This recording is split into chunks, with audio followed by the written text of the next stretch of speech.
Hi everyone, I am Kebothlale Motseothata and I'm from the Department of African Literature and the History Workshop. And as my TDC has already introduced me, my topic is titled abafazi, imbokodo, the representations of women in the Medu Art Ensemble. So my research explores the representation of women in the posters of the Medu Art Ensemble. Within the cultural resistance graphics in the South African liberation movement, I analyzed three gender-focused screen-printed and offset lithographed posters, which contextualize and read the politics of gender as reflected in the iconographies, political messages, and the techniques behind the representation of Black women in the graphics of the set.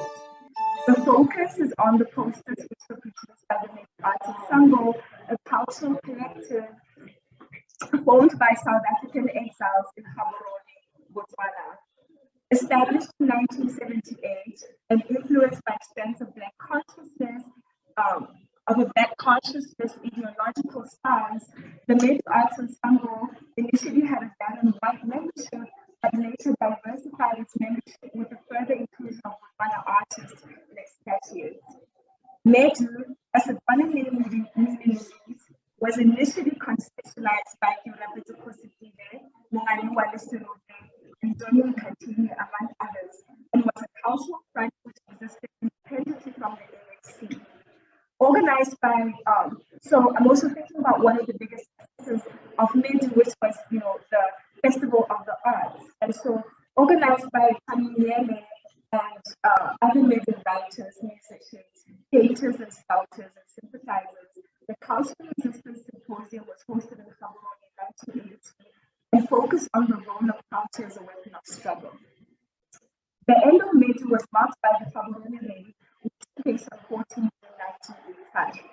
Orchestrated by the apartheid government, the raid saw members of the South African Defence Force illegally crossing into Botswana and attacking homes associated with South African political exiles. They murdered 12 people, including former Medu members Kaminyele, Mike Hamlin, George Kashe, and Zulu Kashe. The ensemble consisted of 6 units, which were music, publications and research, the Makube for theatre unit, the Ikubele film unit, photography and the radiographic unit, which held art classes for the Botswana community, as well as produced the posters, which are central to my study. The posters that I'm analyzing were created by members of the graphic art unit. And so these are Kaminyele, Judy Sideman, Hans Clark, Miles Pilo, Lindsay Mokase, Sergio Albio Gonzalez, Gordon Nance, Philip Sehola, and others. So my analysis of the posters argues that the representation of Black women can be viewed as forms of resistance against apartheid and patriarchal oppression, which actively countered the silencing and erasure of women in the archive, public history, and national liberation politics. I demonstrate how Medu's resistance posters represented women as an integral part of national liberation politics and served in centering the militant place of women in the anti-apartheid movement.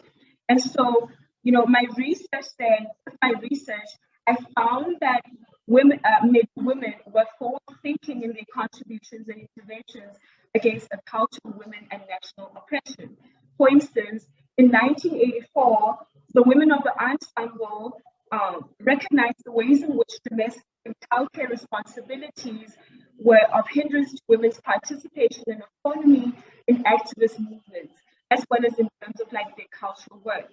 So the need to find solutions to issues faced by women is further evident in Oliver Tambo's 1955 speech on the need to declare women's emancipation as a national priority.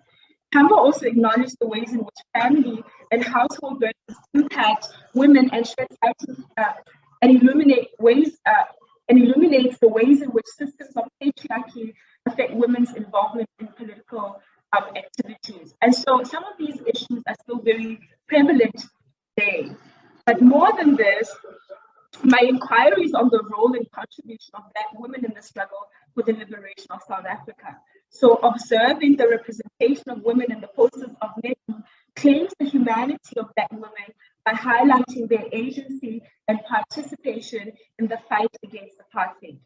The collective's representation of women counters the namelessness of Black women in the historiography of resistance narratives and affirms their contribution to the freedom of South Africa. My work recuperates an archive of iconic Black femininity in the body of protest graphics by the Medu Art Ensemble. So the need for this recuperation echoes Simamkele Dagabu's assertion on the work that Black women do in telling their own stories. Dagabu mentions that as Black women, we continue to be tasked with narrating, recording, and writing our stories and other Black women's narratives. This is a task that goes beyond simply recording. It's about claiming back our humanity for us to be able to define and shape our own lived experiences and futures. And so, in thinking about, this recuperation of the archive, I think about just the membership of Medu and how former Medu member Judy Simon then mentions that over the 8 years of its existence, Medu varied from 15 to as many as 15 members. Most were South Africans, exiles, as I've mentioned, but Botswana citizens. And within this number, Judy Simon, Aneka Khosipilembete, Teresa Gonzalez, Lulu Emig, Ellen Forrester, Bridget Mabandla, Linkwe Kahle, Rona Sechale, and journalist Gwen Arso comprised the women of Medu. As in many other radical social and cultural movements of the 1960s, 70s, and 80s, women were a minority within Medu. At the same time, however, the inclusion of women is arguably a notable marker of transformation for many of these social movements and collectives of revolutionary cultural significance, such as Medu. So with regards to my analysis of the posters, I analyzed 3 posters. Initially it was 4, but the analysis was too long, so I took out the 1 poster. So now it's marked down to 3 posters that were dated from 1981 to 1983. So Medu's posters arguably sought to mobilize women into joining the struggle for liberation, as well as raise consciousness on the role of women in the anti-apartheid movement. I analyzed the following 3 offset and lithograph posters, which were made between the years of 1981 and 1983. And I do this under the themes of women combatants, women as mothers, women against patriarchy, and women leaders. Of course, in my study, I broaden these, themes, and I have way more posters that accommodate these themes. But for the purpose of this conversation, I only have a few themes assigned to these 3 posters. So these themes were selected to discuss the posters' contribution, the debate on the role of women in liberation movements, which in the 1980s manifested in a greater commitment to gender equality than in earlier decades. So for this talk, I've chosen posters which were created by my member Judy Simon, who was useful in sharing her archive and information with me. Judy was significant to the study as she was very generous with her time, availed herself through email conversations, Zoom conversations, in-person conversations, and over time we've created a relationship that has allowed me to gain more insight into Medu posters. And so it's also important to remember that while Medu posters were signed, Medu affirmed the ensemble's collectivist spirit. We should note that the contributions of individual Medu members and, in light of this, Anton Bird and Felicia Mintz, who have also done a lot of work on Medu. They've produced a book called The People Shall Govern, where they look at the resistance posters of Medu, and have also had an exhibition in Chicago with the Art Institute of Chicago, where they also analyze the posters that are similar to the posters that I analyzed in this study. And they've also mentioned that, while we understand that Medu was a collectivist, of a movement, we should also, make space for the individual contributions of individual members. And of course, this is an area of study that could be explored further. So moving on to the analysis of the posters. So this poster now you have Touch the Women is a poster by Judy Seidman, and it was made in 1981 in celebration of Women's Day as recognized by the ANC in exile and the liberation movement at large. In 1981, Women's Day was not a legitimate national holiday in South Africa. However, the graphics unit of labor produced a poster in commemoration of the anti-caste Women's March in Pretoria on the 9th of August, 1956. And this poster then falls under the theme of women combatants and everyday women against patriarchy. It highlights the ways in which ordinary women were mobilized to join in the struggle for liberation, as the beret would suggest. The words that span over this woman's torso come from a song sung by women who marched to the Union buildings on 9 August 1956. The protest changed the Urban Areas Act that required Black women to carry an identity passport. I also chose this title for, I chose the slogan for the title of this book. I found it very significant. And so the portrait of a woman in this poster, the portrait of a woman is presented in bold black with white lines across her body. And her facial expression is one of fearlessness and sharp eagerness to free herself from the injustice of oppression. Bird and Minks explained that the poster prominently features the silhouette of a woman represented through an accretion of black, angular screen printed shapes, stoically posture in a frontal view with an upraised fist clenched around a broken chain. Her imposing presence therefore emanates defiance.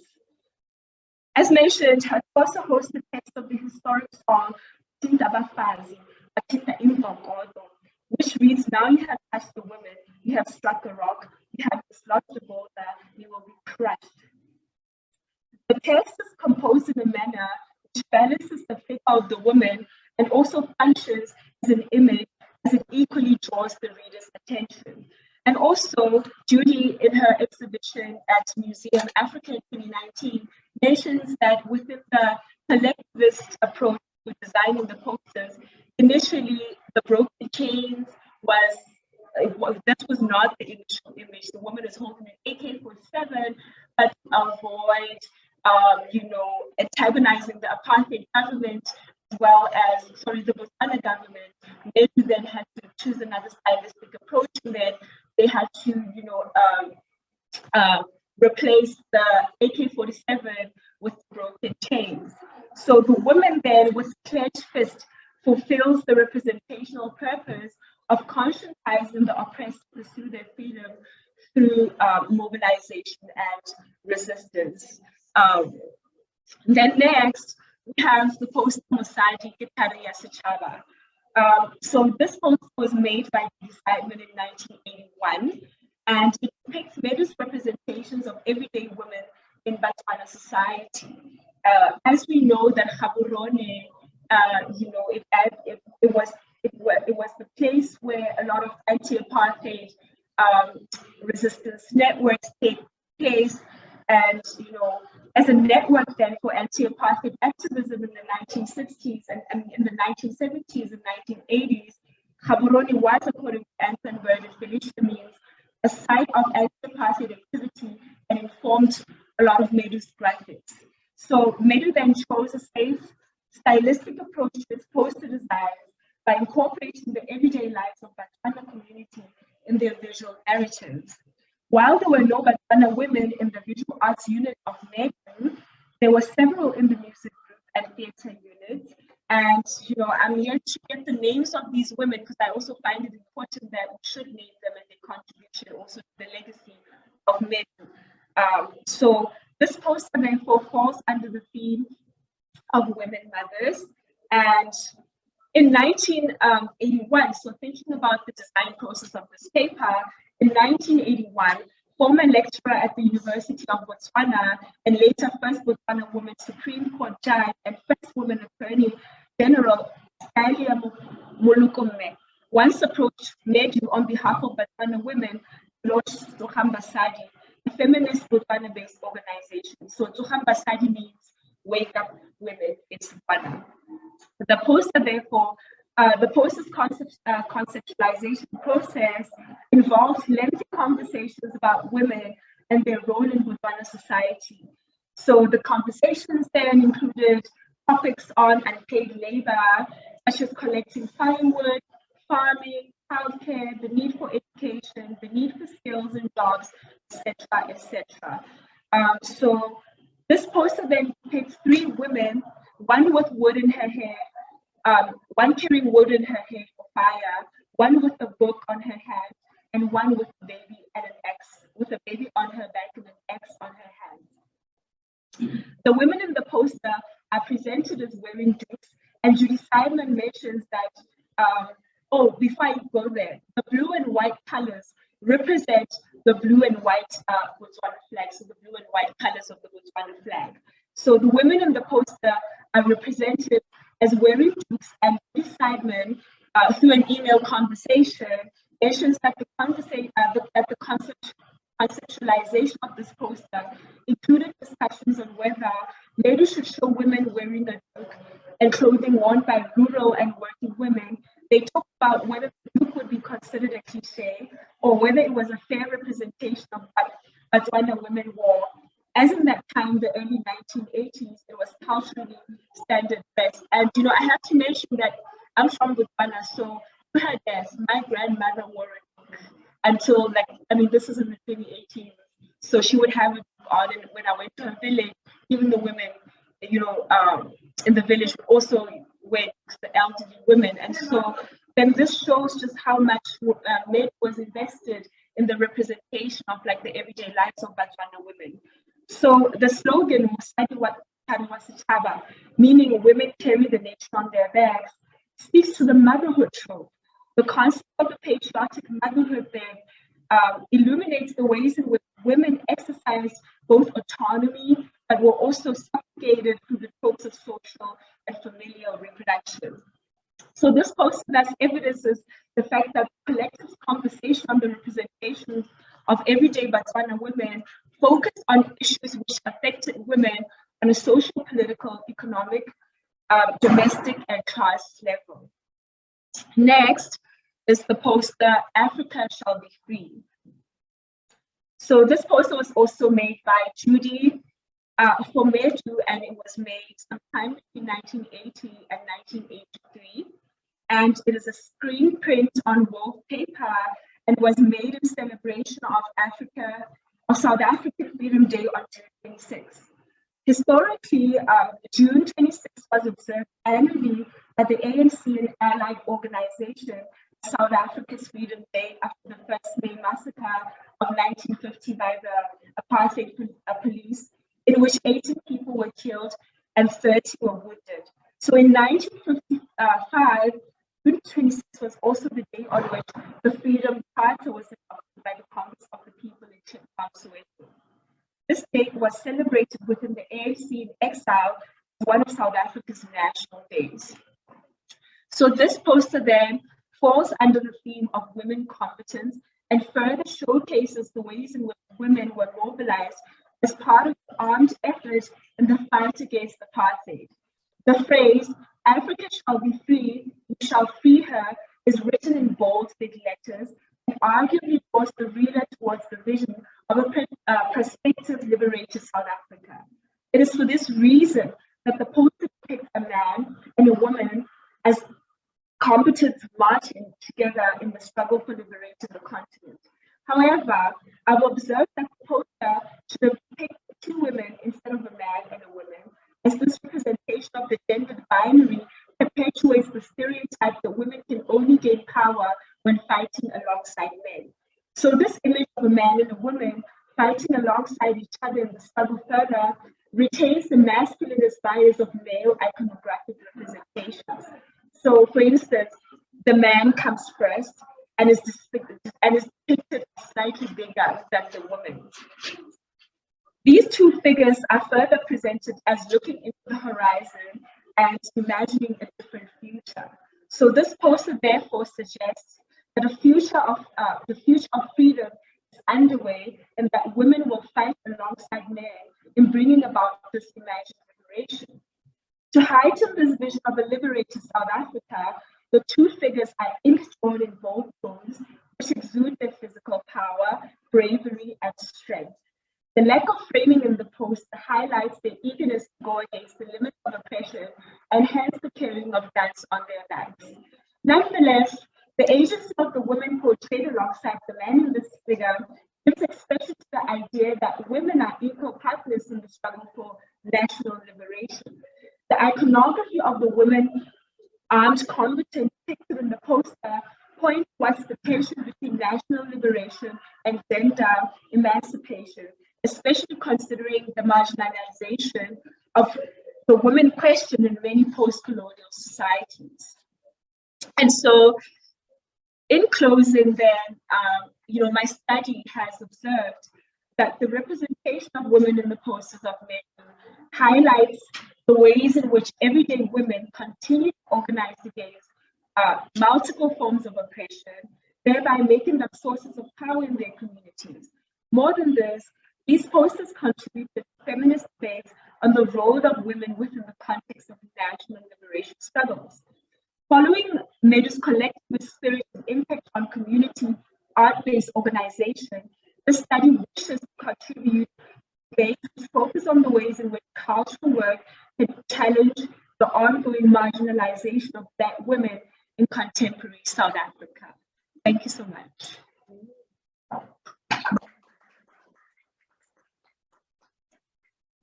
Thank you for the great presentation. Seeing the posters and hearing the presentation. Thank you. I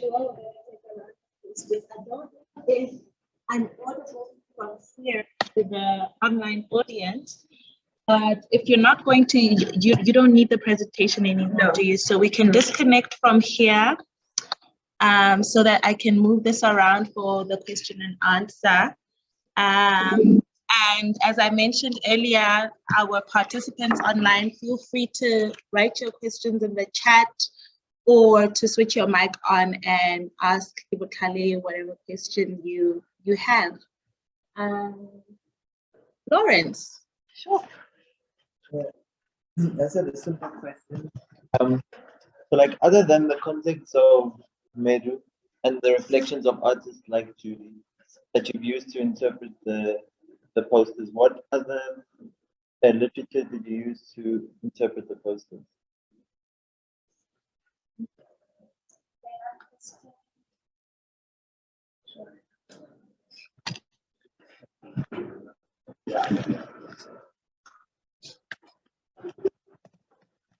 Hi, that was great. Thanks. I was wondering how many posters there are in total by the Medu Ensemble over these years, or if you don't know how many you think there might be approximately, and whether gender and women constitute a major theme of many of these posters, or just some of them.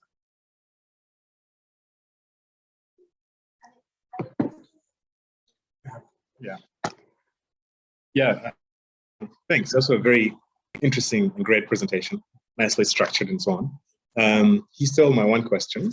My question is, some of the stories that you're telling about the making of the posters, I thought are really interesting because when one sees the poster, it's a poster by Julie Seidman.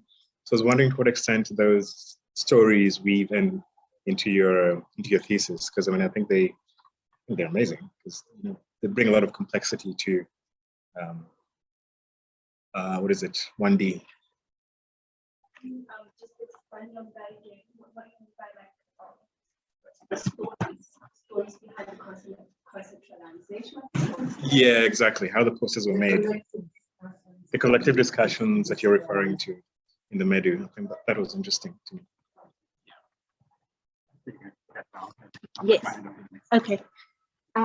Yeah, so please go ahead and answer this first round and then we'll take another question for you. Okay. So,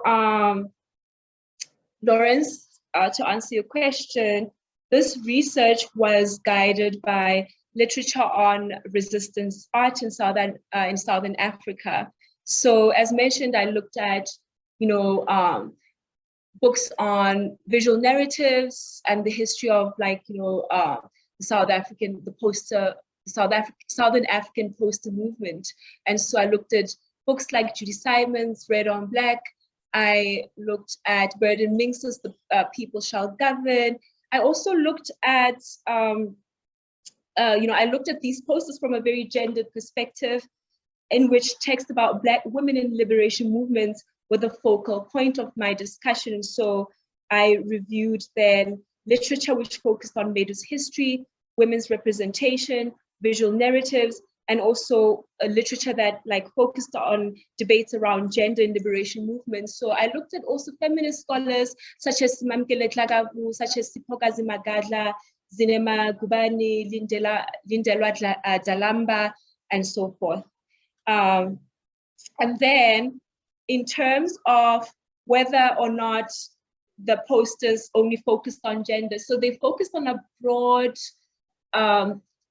themes, different topics. Some were, for example, because Medu was based in Gaborone, some of the posters were invitations to activities that happened in Botswana, like, musical concerts. Some would even focus on, there's one I saw on Solomon Mahlangu after his death.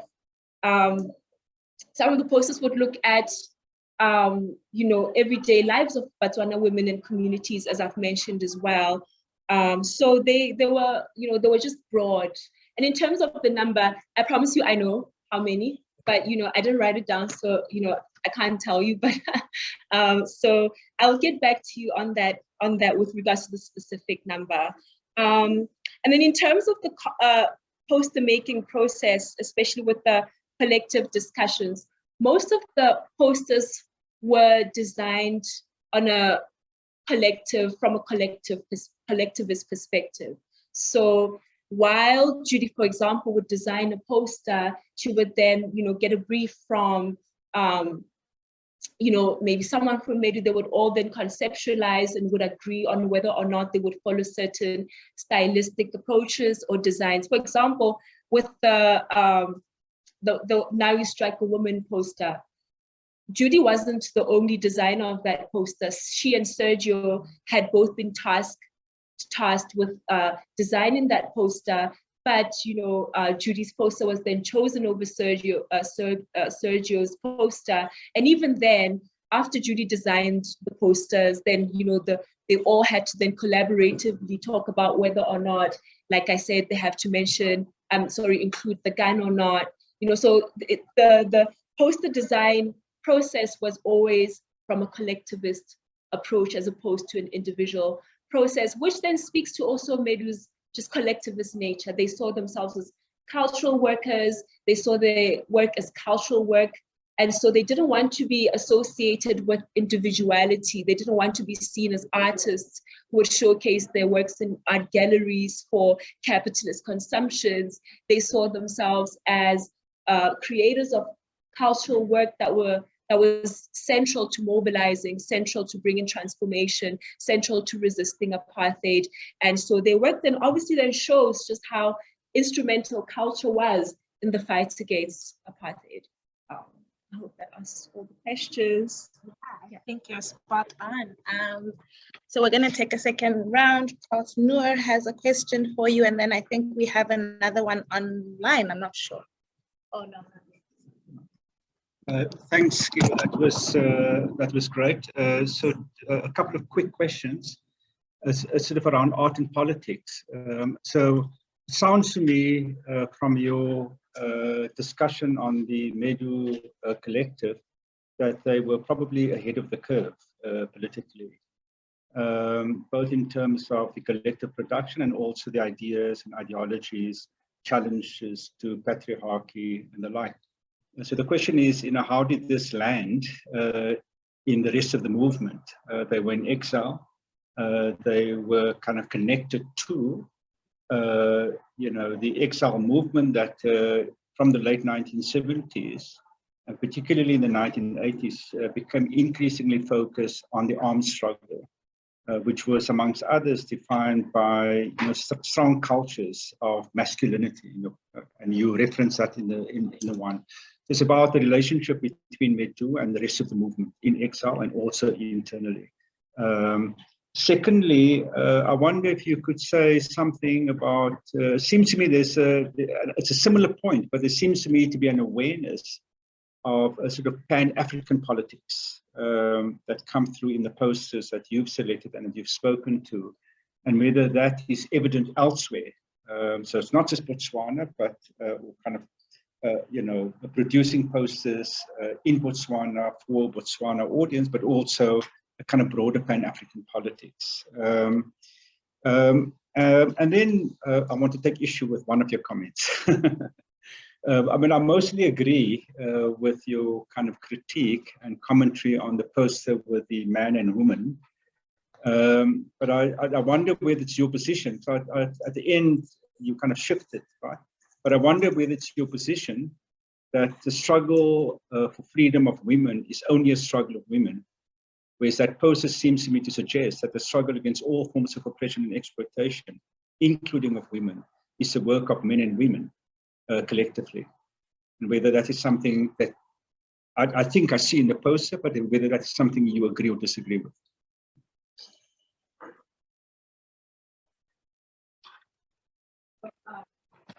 Thank you so much for your question. So I'll first start with Medu's influences. And yes, they were ahead of the curve politically.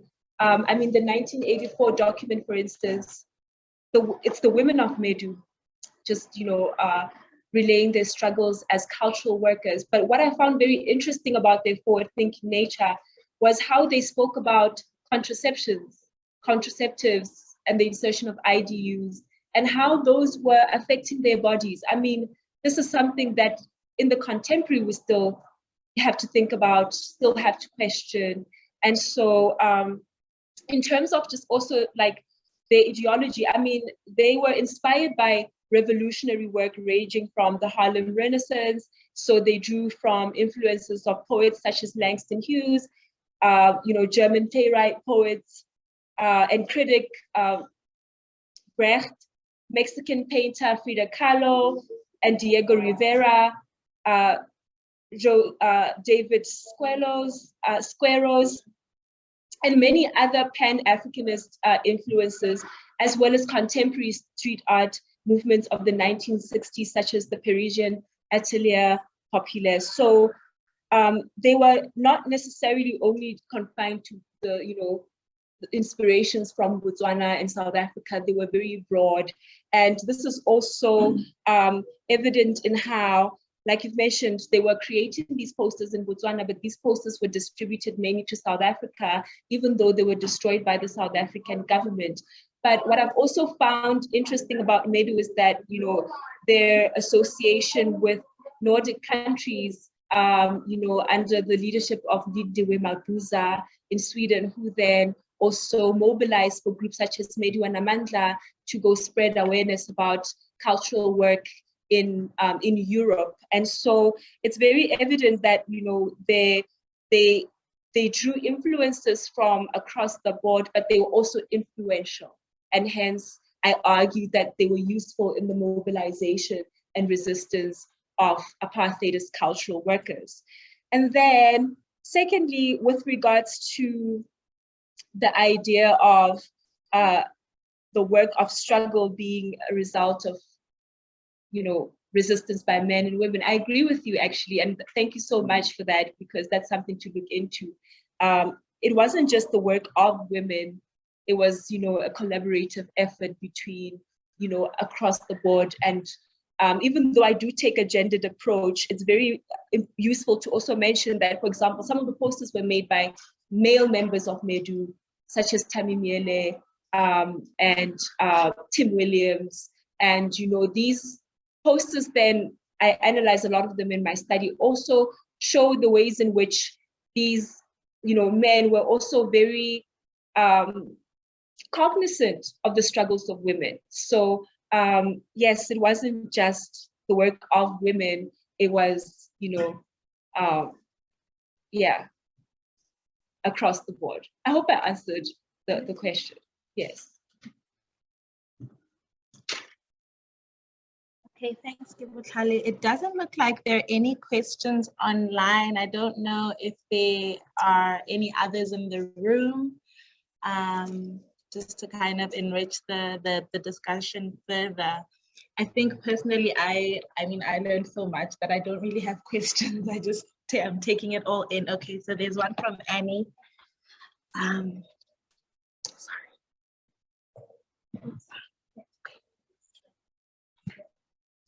Thanks for a very interesting presentation. I know I came in late, so you might have already answered this before I arrived, but I'd like to learn a bit more about who the audience of these posters and presentations and art, I mean, who were they intended to reach?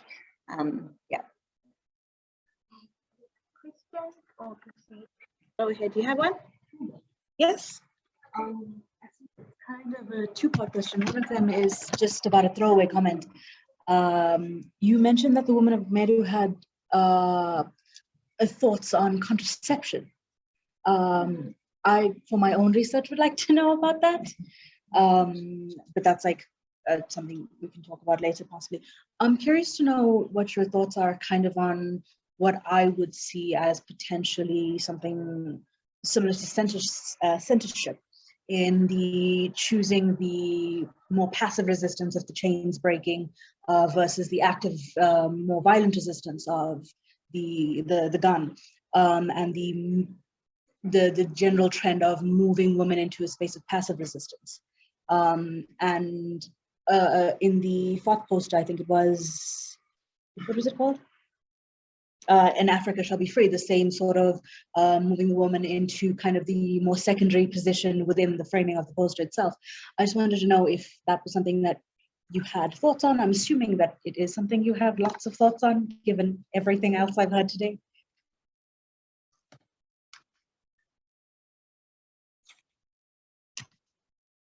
All right, whenever you're ready. Yes, definitely. That's something that I had thought on. But first, I'm going to start with your question and then I'll move on to your question. So the audience was mainly South African township communities. And so these slogans, the bold slogans and the colors that were used in the posters were mainly meant to appeal to the South African township communities. And even though the apartheid government, would destroy these posters, but, they were meant for them. And of course, we know that the posters obviously may have reached a global audience, but the intended audience was mainly South African township audiences, communities who are, who are suffering at the height of oppression at the time, racial oppression at the time.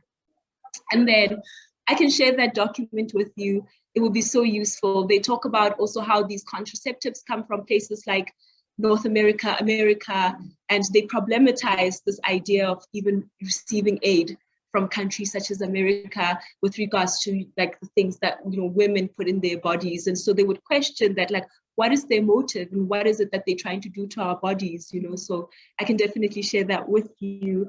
And then in terms of just this idea of censorship and moving women into a state of like passive resistance, that's something that I've definitely thought about, that I've, throughout my research, I challenge that, women were not just, passive agents. They were autonomous, they had agency. And even outside of just saying that this is what, they had agency, there's records, we can show that this is the work that they have done. We know that they had voices. We know that, especially with regards to visual narratives, and this is also what I argue, that some of these iconographies and political messages do not necessarily do justice to women like Dorothy Ngembe, to many other women who had more sort of presence in terms of just like resistance, politics, in the liberation struggle of South Africa. And so that's definitely something that I've looked into, something that I also challenge. I hope that covers the question. Okay. Yeah. All right. No, this is fine.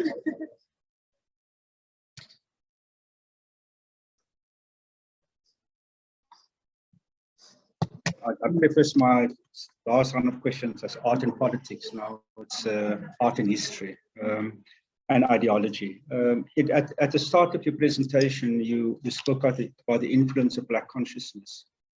Now, inside the country, the shift from Black consciousness to the hegemony of the Congress movement is an important part of the politics of the time that you're referring to.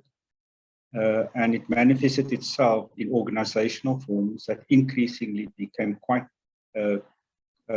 intense and sometimes violently contested.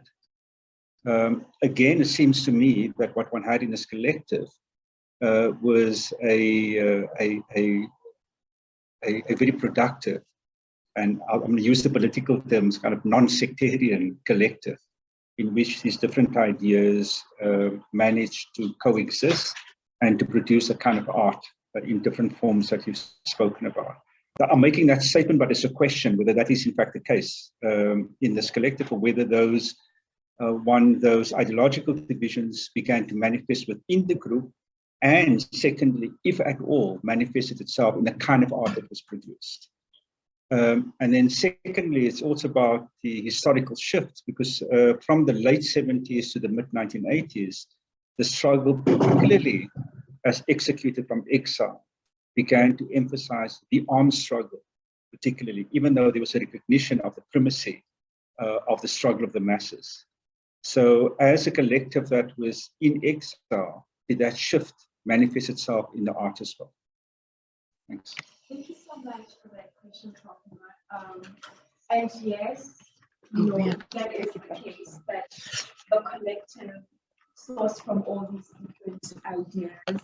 As we know that, you know, someone like cultural workers such as Camille, you know, he was associated with the Black consciousness movement, and he was also a combatant of MK. And as you were, you know, with regards to your question of whether or not the art then itself was a particular movement, I mean, major members, as I've mentioned, did say that they were not a front for the ANC. So as much as they did have members who belonged to MK and the ANC, they did not necessarily associate with the ANC. However, when you look at some of their posters, it's very evident that they adopt some of these themes, especially ANC themes, especially when cognizant of the turn to the armed struggle. So you'll find that, you know, we have the blue, the green, and the black,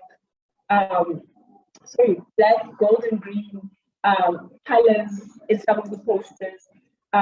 There's one of the posters where I argued that Dorothy Membe's earring symbolizes the wheel on the ANC logo. So as much as, yes, they were, you know, they were their own independent collective. They recognize themselves as an independent collective, but we also know that some of these themes were prevalent in their visual narratives, themes of, you know, the term armed struggle, themes of specifically the ANC. I mean, look into Black consciousness influences in the posters, and I'm pretty sure that if I look close enough, I'll probably find them. But those influences were definitely there. Whether it was conscious or not, I mean, that's something we can talk about, but they were definitely there.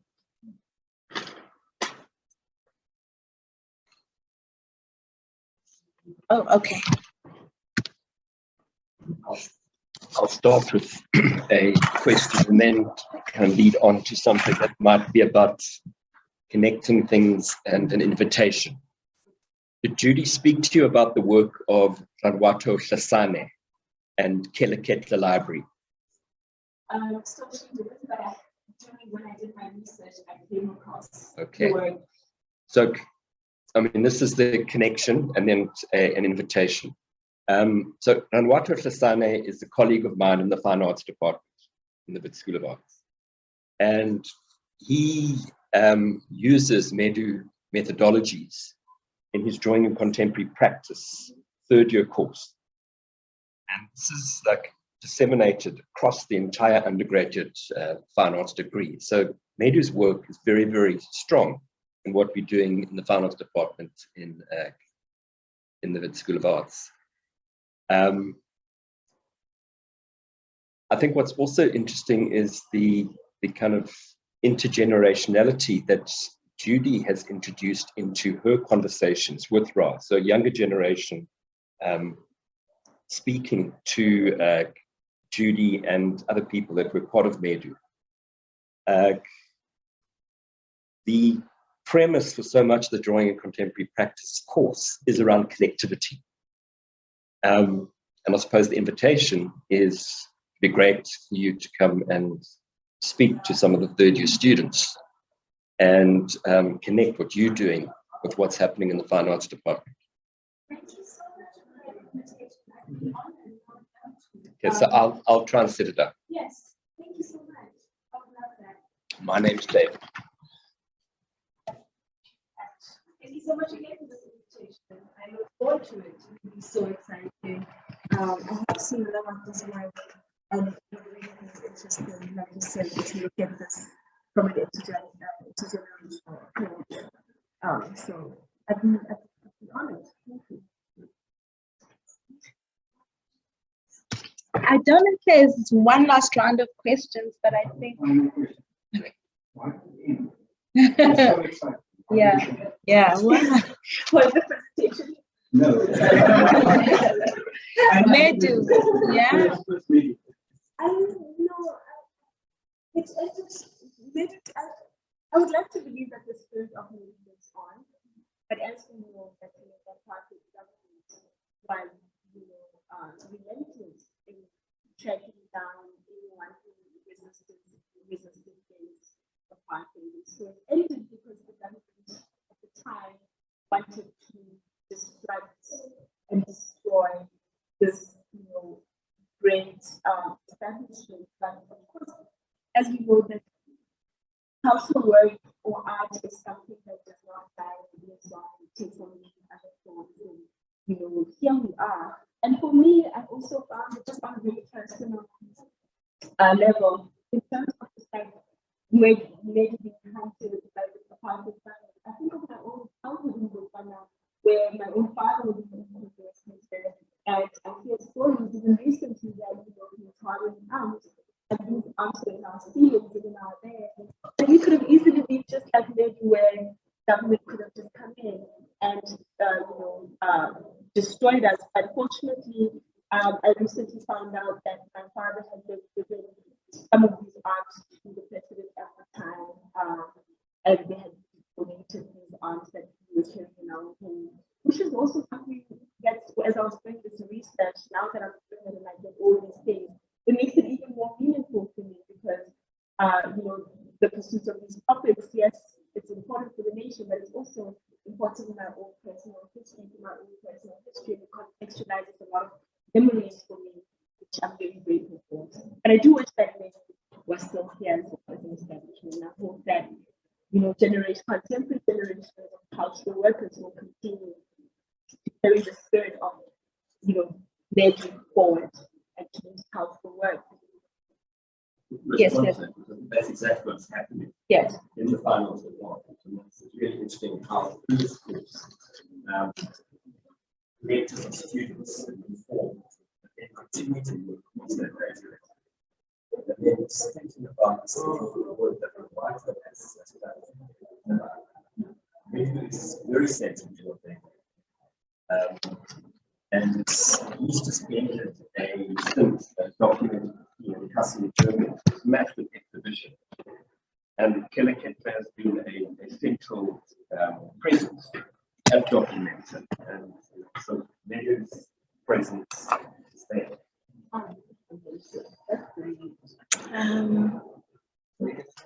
It's about, so what year did Medu end, sort of, when did it stop? And how long after the raid was that? So the raid happened in 1985, and I believe that that's when it stopped. Because before the raid, they had recognized themselves as active, cultural workers of Judy, actually the conversation, the memory is quite vague of this conversation, but she tells us, she told me that, you know, just before the raid happened, Tammy Miele was supposed to travel out of Botswana. I think he was supposed to go to Zambia, but he didn't go that day. And, you know, then, you know, the raid happened. But then you find people like Hugh Masekela and the likes who were not home when this happened, who could have easily been victims of the raid too. So then it ended in 1985. Sorry, one more question. Was that made? In 1981. Okay, so they had already sensed that were they, I mean, you said change. Yeah. They may have already sensed that there was increasing repression by 1981 and threats. So. Awesome.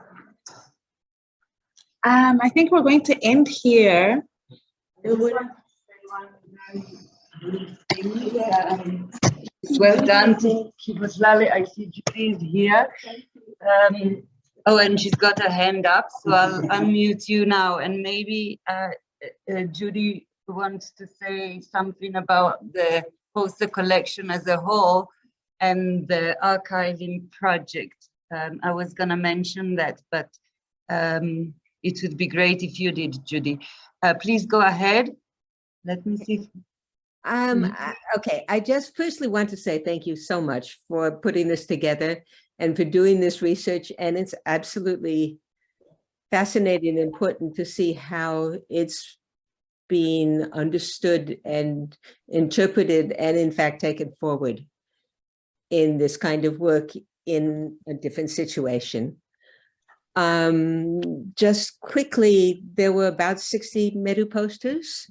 And I was trying to do a count of them, and I think probably about 10 of them were directly consciously about gender, although there were others that involved gender in various kinds of ways.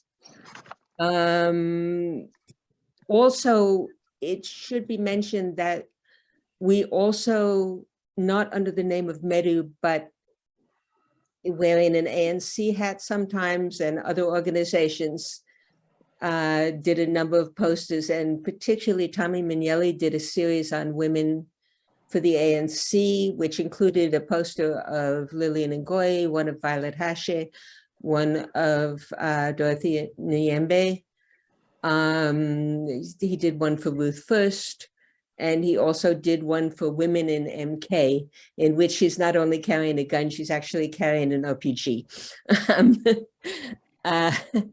But just to say that it's not quite fair to think of downgrading from the gun to a chain as a statement about gender. That was actually a response to the fear that the Botswana government would be hostile about Medu supporting the armed struggle as a whole. And rather than have that become an issue, we just felt, okay, we shouldn't be using a gun at that point.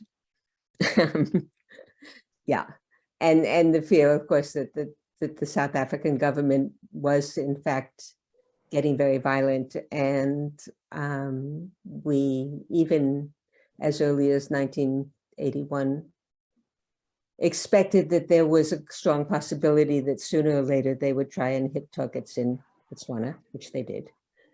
And it was generally considered safer not to use a gun, or not to claim we were using guns, put it like that. The one other comment I thought I would just make quickly was that it's very important when you talk about collective, and I think you did do this, but I want to underline it because it struck me when you were speaking. The collective doesn't mean that you all have to agree on everything. We debated these issues back, forth, and sideways all the time. The question about whether the slogan from the 50s that women were fighting side by side with men, which I agree is reflected, that whole discussion is reflected in that picture. But but many of us, I mean, many of the women who were involved in Medu, and I should also say this also involved women who were not in Medu because they didn't see themselves as artists, but we would have long discussions with women activists from South Africa who were in exile in Botswana. And I'm thinking particularly, there were three that I would mention. There was a young woman named Jackie who was with MK. I don't actually know her real name, but she was married to, or she was the partner of, what's his name? The guy who was killed in a bomb in '83, and she then left Botswana. She was in Medu, but in the writing section, not in the visual arts section. But she had very strong comments frequently. Jenny Schoon, who was killed in Angola, was also not a member of Medu as such, but she certainly commented on all of those pictures and from a very feminist point of view. And people like Tenjium Tinso, although she came right at just before the raid, actually, also made comments. So there was an ongoing discussion of all of the issues around gender that informed what we were doing. And I think that was a major part of what went into those posters. So, and I think you picked up all of those arguments and highlighted them, and I'm very impressed by that. Thank you. Just quickly then to say the last thing is that we are trying to put the Medu work online and follow up research on what's happened to Medu, and also look at all of these processes about how what can be done now with the kinds of ideas that came out of Medu also become part of the discourse today, as Ra is doing, in fact, and we would hope that that becomes an ongoing project, and we would very much, the more people involved in the history workshop and people involved in the different disciplines can work on this and help with this as it gets up and running, which we hope will be sometime quite soon. I mean, the first drafts of the website are close to ready to go. Yeah, it's something that I hope has this is the beginning of a project, not the end of one. Thank you.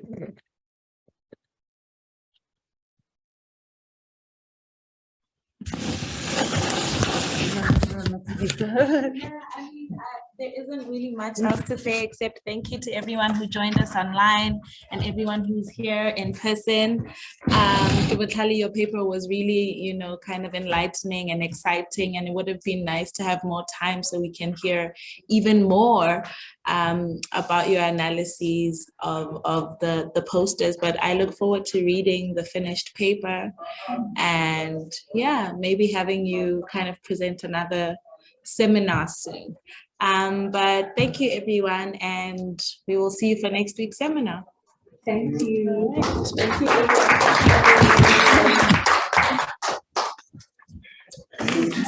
that was great. And also, please, really, I really want you to share the paper with me. This is from her MA, which you soon find